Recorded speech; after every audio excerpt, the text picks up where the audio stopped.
Okay, Robin, I'm going to go through a little tutorial on how to use the Amazon seller to load your inventory and process it. So I'm going to do two products just to show you how to go through the process. I'm going to enter the UPC code of my first product.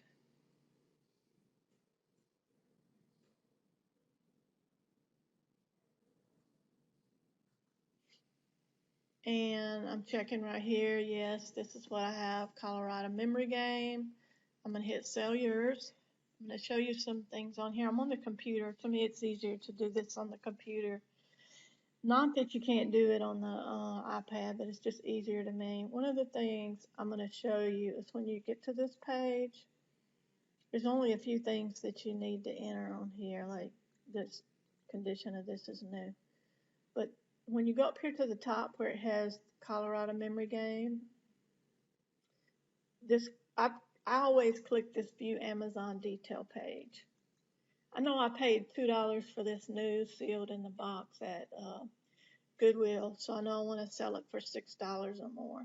Well, there's only one left in stock, $19.99 prime, so I'm going to sell mine for $19.99 prime. But you could always come to this page to see what the prime price is, because when you're over here, this price down here that says match low price right here is not always the prime price.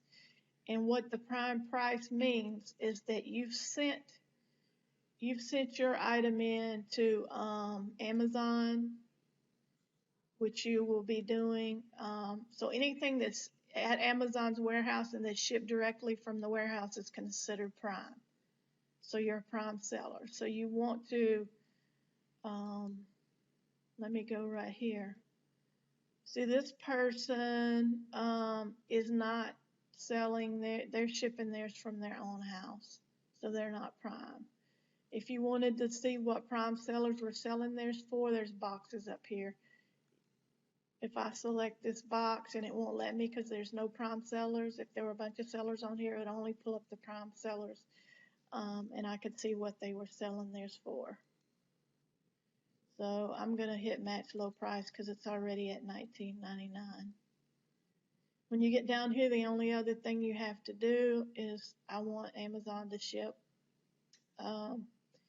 It should be already selected for you. If it's not, it may have a box that pops up and asks, do you want to set this as your default? And you just say yes, so that you don't have to keep checking this box. It'll automatically check it for you.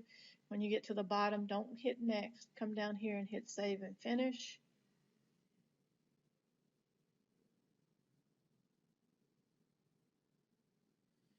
And it's going to bring you to the send replenish inventory page. There's two options here, individual products and case packed products. Yours are individual products. That means that you have a bunch of different individual items to send in. Case packed products would be if you had a case of an item, such as, say if you had a case of, well, I sent in some chips recently from Zapp's, and they were all the same flavor and the same size. So they're all exactly alike products. I sent that in as a case packed product so that I didn't have to repackage it.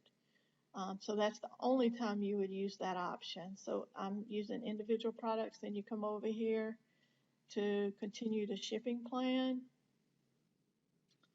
And this is where you put how many you have. I only have one of these. I don't hit this continue yet. You're not going to hit this continue button until you've loaded up all of your inventory on here. Instead, I'm going to scroll back to the top. I'm going to hit inventory, add a product. I'm going to add a second product. Find the UPC code. There's something I want to show you when you get to this item.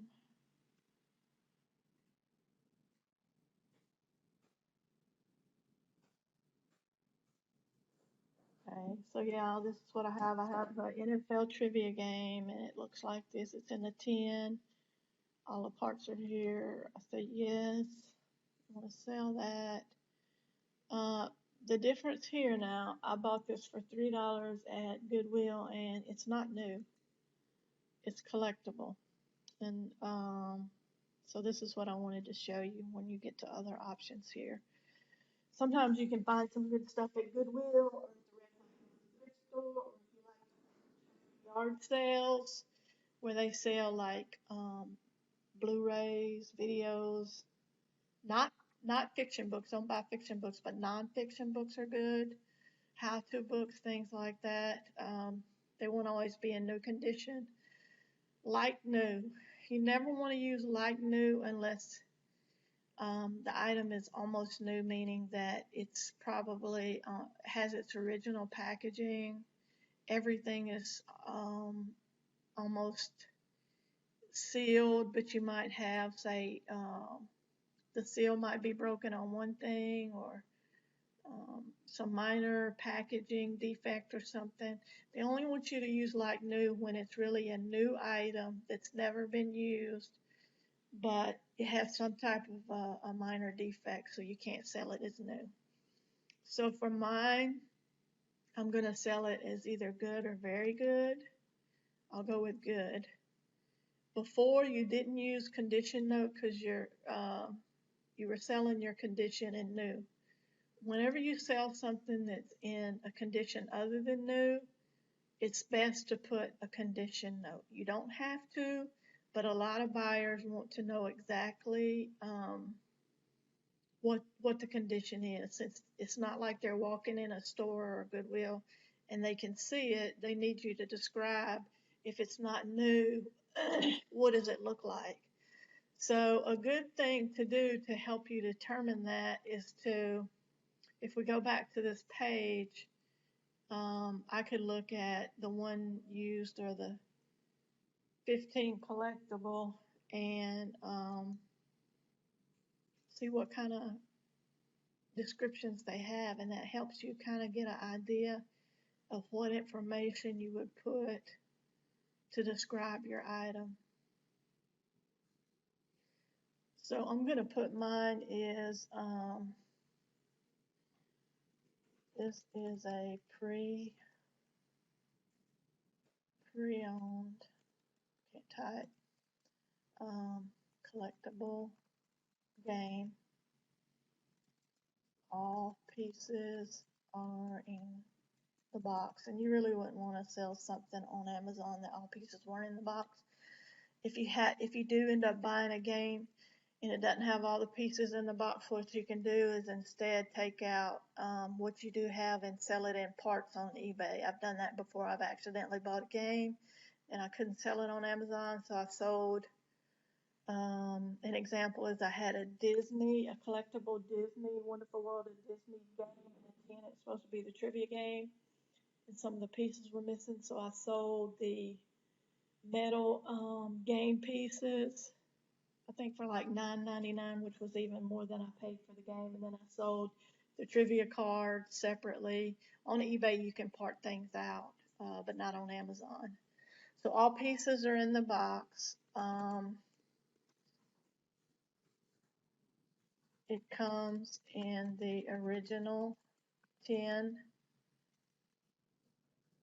collectible game box. All game pieces are in great condition. The board is in excellent condition. The tin container is in overall good condition, but has one ding on the side of the lid. So if there's any defect, like I just stated, you need to disclose that so that when they get it, they're not surprised. What'll happen if they're surprised is about 70% of the time, they'll send it back and they'll give you a bad review. You don't want to get bad reviews. I mean, you can't help it. You're going to get some, even if you have new items. there's some idiots out there that might still give you a bad review for some reason, but to the best of your ability, try to describe everything so you can minimize bad reviews and get good reviews, because that impacts your seller rating. And as long as your seller rating is good or better, you don't have anything to worry about. But when it starts dropping, if it drops too low, they'll kick you off and you won't be able to sell. It's hard to get back on as a seller. So you want to maintain a good relationship with Amazon. So when you're listing anything other than new, just be careful and make sure they're still pretty good items. I wouldn't get into the fair, even though I'm listing this as in fair, is in good in general. It's best to stay with items that are new or like new or very good, um, unless you've really described it well, so that they don't send your stuff back. So on the price for this, I don't remember if we looked at it. This is a used product, so when I go over here to this page, this is that's the new price. So I wouldn't list my used one at this price. I would look here at the collectible and select Prime here and see what the Prime prices are. I know the new ones are selling for, I gotta click use, that's what's wrong. So I'm over here use, well this person is selling his for $13.95 used, which is higher than the $11.98 new. So probably, and they go all the way up. So probably I'm gonna list mine for, I bought it for $3. I'm probably just gonna list mine for $9.99 or $10.99. Let me just go ahead with $10.99. It'll eventually sell. Even if it doesn't sell now, I know it'll sell at Christmas. And this is already set to my default. I'm gonna hit save and finish. Now here's what you need to remember when you get over here. You already started a shipment. So when you get to this page, it defaults every time to create a new shipping plan. I already have started one. Remember, I listed that Colorado memory game. So I'm going to hit add to an existing shipping plan, select the one I'm working on, which is this one, and hit add to shipping plan, and it's going to bring back up this. If you didn't do that, then it would start a whole new page like this for you. So now it shows my 2 items. So I could continue on. I'm not going to. I'm just going to go through here and show you what else comes next. So you would continue adding your products until you had this page filled out. And remember to put however many units you have if you have more than one. So say I had 2 of these instead of 1. I would make sure I had 2 there. I'm going to hit continue here.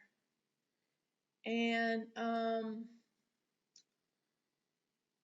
this page, all this page is telling you to prep your products before you ship them in. And this has to do with what I talked to you a little bit earlier about today, is not to buy anything yet that wasn't completely sealed in the box. For example, like if you're selling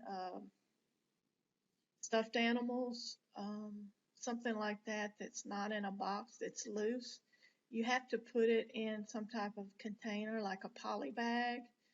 And I buy my poly bags off of Amazon, but when you use poly bags, there's rules you have to follow related to labels. You have to put 2 different types of labels on them. Well, one is the warning choking hazard for the plastic. So I would stay away from that, and when you get ready to do those types of things, I'll show you the shipping labels and where to get them and how to do that. That's all this page is about. You don't do anything here. And you hit continue, and we're at the label page. If you look at the top, your headings, it shows you where we're at. We're right here at the label products. So I've got my 2 games here and my 1 here, and it tells me I'm ready to print these labels, number of labels to print. Right here, this is important. You want to make sure that you select the type of labels you have from this drop-down box. This is the only type of label I'm familiar with, so if you have some other label on here, then maybe you would want to try that. But most people that I know from watching YouTube and everything use the 30 up Avery labels, which are the 1 inch by 2 and 5/8, or you can buy the generic ones as long as they're 30, 3 across and 10 down, the 30 up, and they're this size. It doesn't matter what the brand is. So once you have that selected, you're going to hit print labels for this page, and it'll pull up your labels. You have your label paper in your printer and you print them out, and then you just tear these off, pull them off, and put them over the barcode, the UPC code.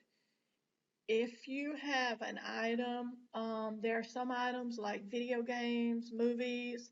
A lot of times the old VHS tapes, if you're selling used VHS tapes, or even some books will have more than one UPC code. So, and you can't tear them off. So what you do is you put your label over the primary UPC code and then just tear off a blank white label and put it over the other barcode, because you can only have one UPC code showing, and that should be yours.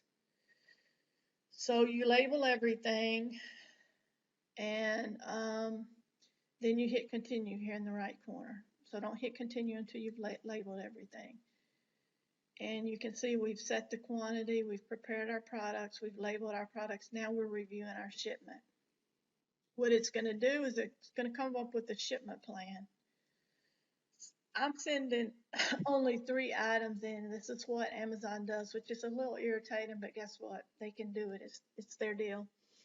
They're having me ship 2 of my items to Hebron, Kentucky, and the other one to Ruskin, Florida.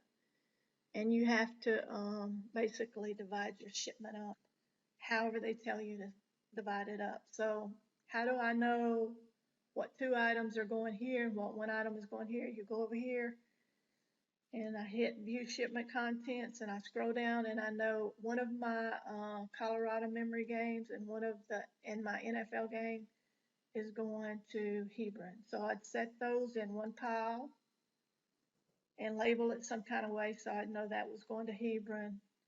And then I'll pull this up and it'll tell me my second Colorado memory game is going here.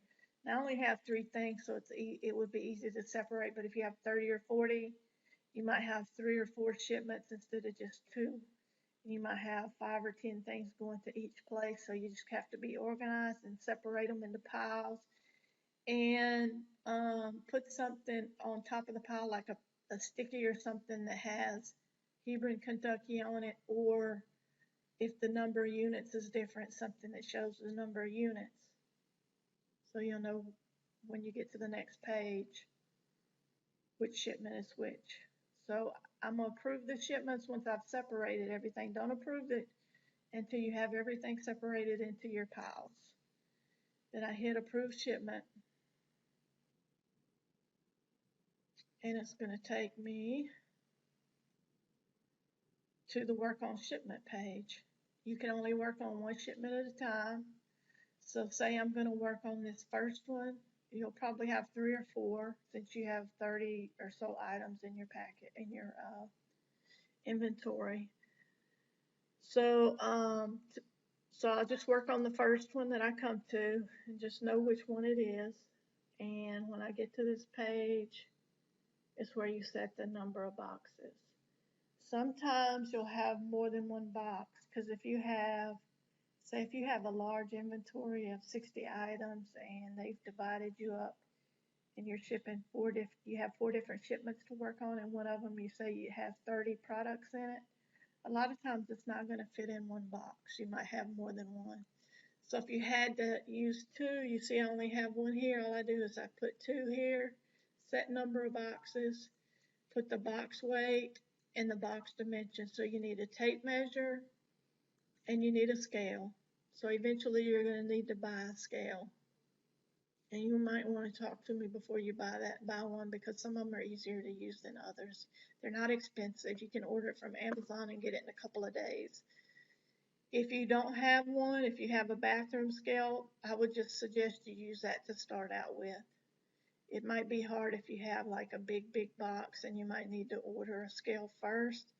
But if your boxes are just small to medium size, Kim just used her bathroom scale to start out with, so you can do that. So for both of the boxes, and you need to identify your boxes, put a number 1 on the one that you weigh first and a number 2 on the one that you weigh second, so that when your labels come out, you put them on the right box. So that's important too.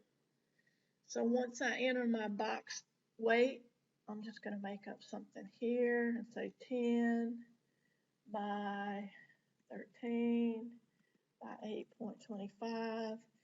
And this one I'm going to say it weighed 5 pounds and it was 4 by 4 by 3. So once you fill that information in, you drop down here to where it says calculate. And it's going to tell you you have 2 boxes, 13 pounds total, and it's going to charge you $10.65, and you select I agree. One of the things you need to know is you're not paying that right this minute. What they do is they send you a check every 2 weeks. I think your first check you might not get till 3 or 4 weeks later, but after that you'll get one every 2 weeks. Anything that you owe them, such as your seller fees or your shipping fees, they're going to deduct out of your check. So you're never having to pay them when you get to this point. You hit accept charges. I'm not going to do that right now because I'm not shipping this. Once you hit accept charges right here, this button is going to light up that says print box labels. You're going to hit print box labels. It's going to pull a PDF up, and it's going to have 2 labels on it. One label is going to be your UPS label.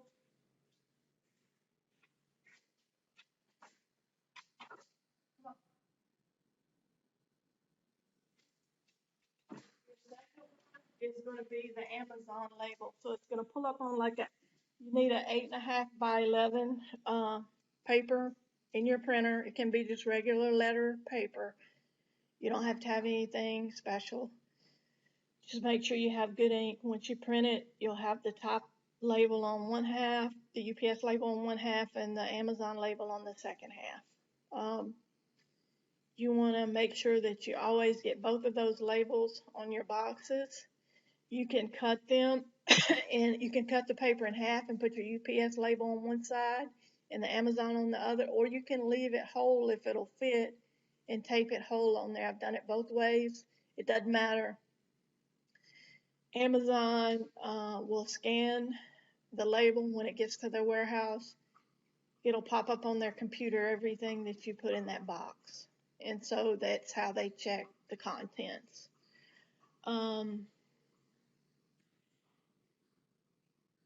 After you've done that, you secure your labels on. Later, I'm going to tell you about getting shipping labels so that you're not using paper, because it's much easier to get the internet shipping labels. Again, when you're starting out, I wouldn't do that until you're sure this is something you want to do. And then once you get into a routine of doing it, I'll tell you about getting the shipping labels, and you can use those instead of your plain paper. They're not that expensive, and since you do taxes, you're keeping all your receipts and claiming all of that anyway on your taxes. So once you print your box labels, you see down here on the right corner, it says complete shipment. You can click that and you're done. The only other thing after you're done is it's going to take you back to a page that says work on another shipment. And so that you would click that to work on, you're going to have more than one shipment. You have 3 or 4, then you're going to hit work on another shipment, and you're going to pick another one to work on and do the same thing we just did. Every once in a while, for some reason, the system won't take you back to work on the shipment, even though you select it. So what you do, if it doesn't, is you go up here to inventory and go all the way down to the bottom to manage FBA shipments. And it's going to take you back inside your shipping queue, and you can pick which shipment you're working on. So that's all you do. It's simple. Trying to think. I think that's the only thing that you need to know, other than when you finish everything, you can set up a UPS to pick up your boxes. I think they charge something for that. I'll never do that. What I do is I just go to the UPS store. I don't go to UPS up there in Metairie to their big warehouse. I just go to your local, the closest UPS store that you have, one of those mail centers, and they'll scan your labels and they'll give you a receipt, and just keep your receipts in case something gets lost. I've never had anything get lost, but people have. So the only other thing I would tell you is that there's some Facebook groups that are helpful if you have questions, to join those Facebook groups, and they're free, and you'll see people posting questions, and I learn a lot through that. And I'll try to remember what's the name of some of them are. Like one of them is Reseller Roundtable. So if you go to your Facebook and you search Reseller Roundtable and just ask to join it, it's a private group. All they'll do is they'll just look at your name and stuff, and they'll approve you. And there's some other ones. There's a real good one that I'm a member of, but it costs, so I wouldn't recommend that you do it yet. But later, when you get serious into it, I'll tell you about that one. It's not that important to spend money when you're first getting started. I can't think of the name of the other groups I'm a member of. But once you join that other group for the drop shipping, if you join it based on the link that I showed you and join under my name, you will be able to get into a Facebook group with that called the Dream Team. And that's where the people in that group share a lot of information with us. And so I've learned a lot from that team as well. So pretty much that's it. Hopefully this will help you understand how to work your shipment. If you have any questions, call or text me.